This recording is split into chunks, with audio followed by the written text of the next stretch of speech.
I would like to start this video with a trigger warning. There are mentions of suicide and self-harm in this video.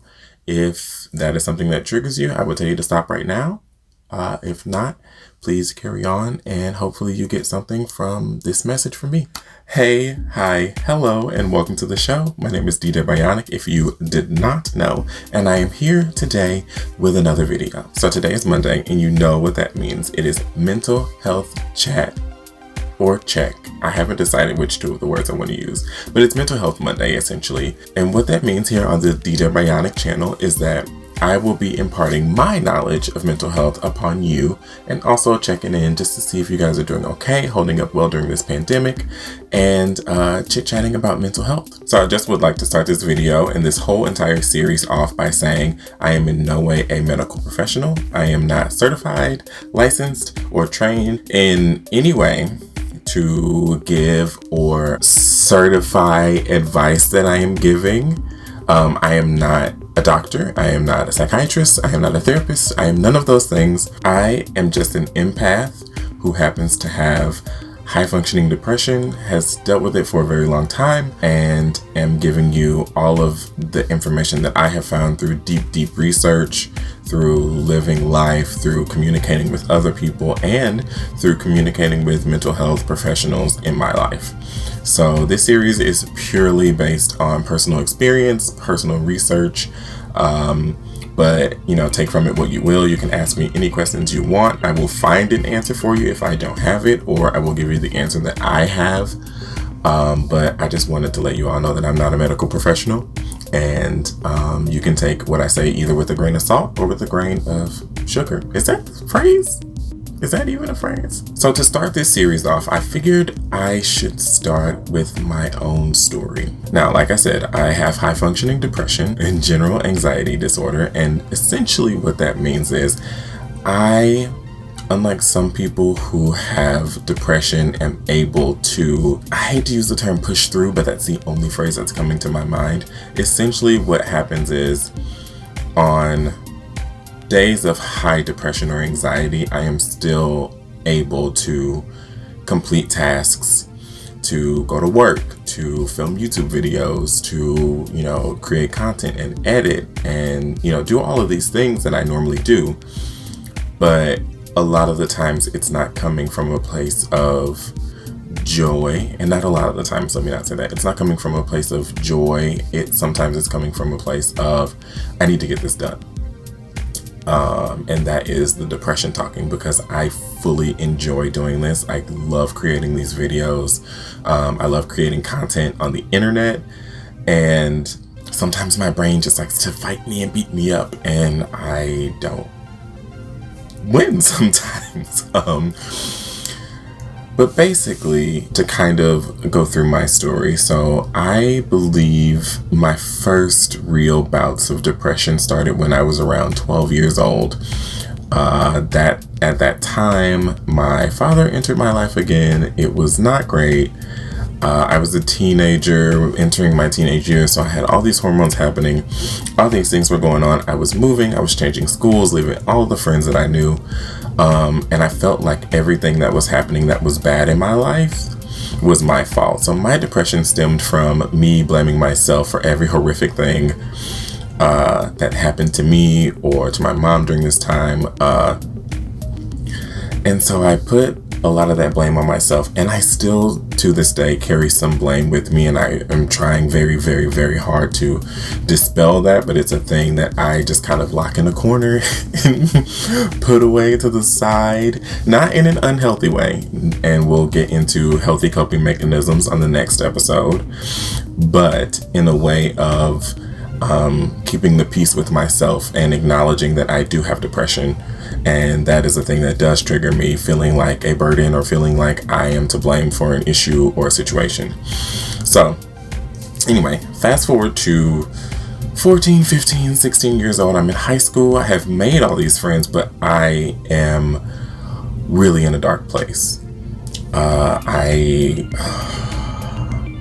had a journal. I had written a suicide note.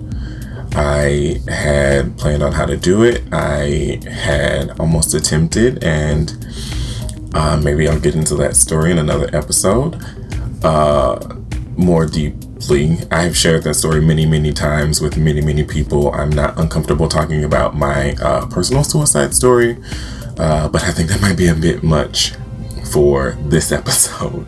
So yeah, I had this journal, I had this plan, and truly my mom saved my life by calling my name, simply calling my name when I was in the basement. So I have had a guardian angel in my life for a very long time. My mother has been my saving grace, my rock, my steady hand, and I love her very deeply. So fast forward a couple more years, I'm 18, I graduate high school, I go off to college, I'm feeling good.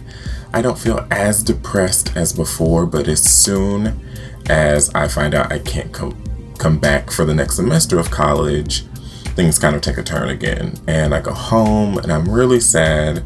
I find a job, I start working, and I get back into my groove of acting, which is really what I wanted to do. It was really my passion. And so I started doing shows and started knowing people, started meeting people, started off on the community level like most actors do. And it got to a point where I became a professional actor, which I still am. Even though I have ceased acting and have switched over to directing and writing, but I really and truly felt like I was doing good. I felt mentally well until about 22. And then at 22, I started to feel like I was hitting that wall again. So I went to my doctor. I was like, listen, here's where I am. I have these horrible thoughts. I wasn't having suicidal thoughts at the time, but I was having really terrible. The biggest thing for me with my depression is feeling worthless. And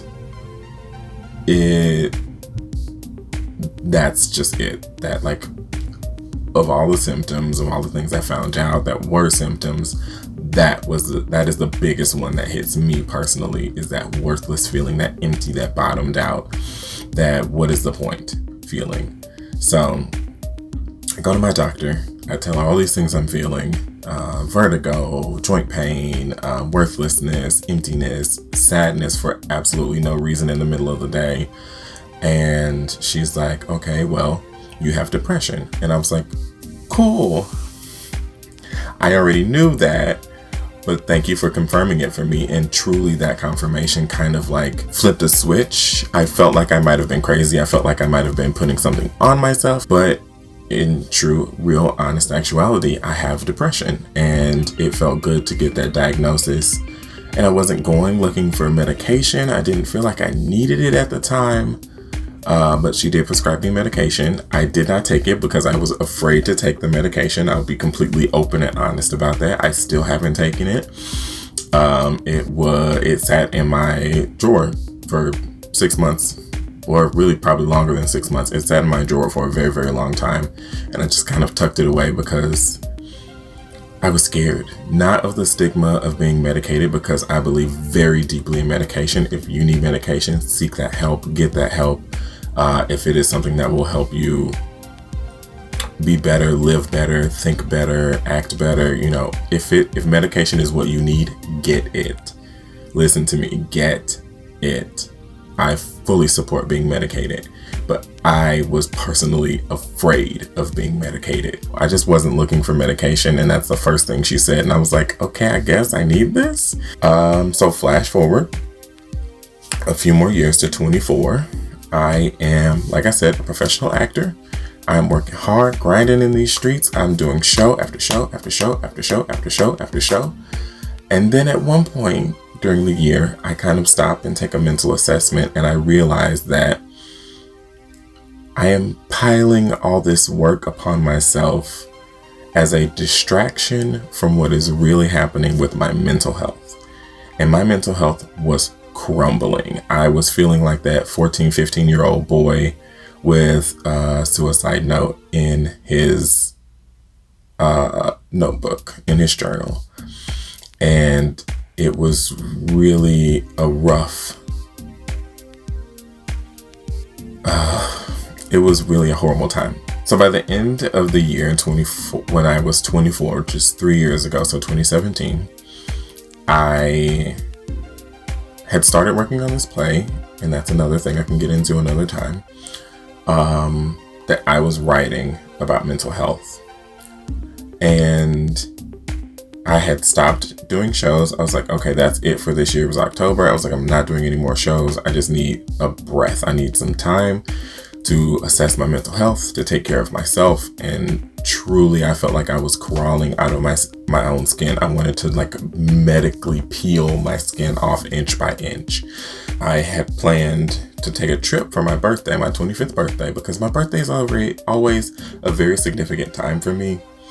In a positive way. I don't know what it is. I don't know why it is. I think a lot of it has to do with not feeling like I would make it past the age of 16, and every year is a celebration. So I've come into it with a very positive attitude and in a positive light. So I was like, you know what? I am going to go on a trip solo for my birthday. And I was like, I'm going to Albuquerque, New Mexico. And I left by myself for the first time ever. And it was truly the most magical experience I've ever had. It was healing. It was purifying. It was breathing literal new air and magic into my lungs that I had never felt or tasted before. I gave myself a task. I was like, okay, I got this composition notebook. I'm going to write 7 questions for myself about my life, my career, my love life, and everything else. On that final day, when I closed that notebook, after putting the final period on that last question, I just like breathed this sigh of relief.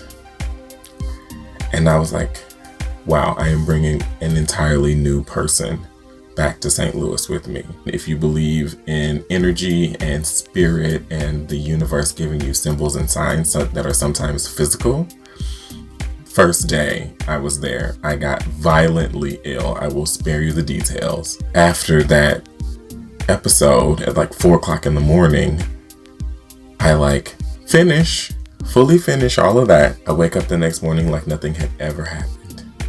And that was my body physically getting rid of all of the negativity, all of the hurt and the pain that I had put on myself, that other people had put upon me, that I had absorbed into myself. And so I came back from that trip.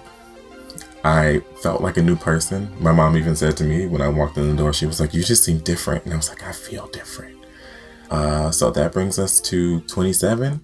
Where I am now. I'll be doing this every Monday where I sit down and just talk about mental health and check in, tell you where I'm at.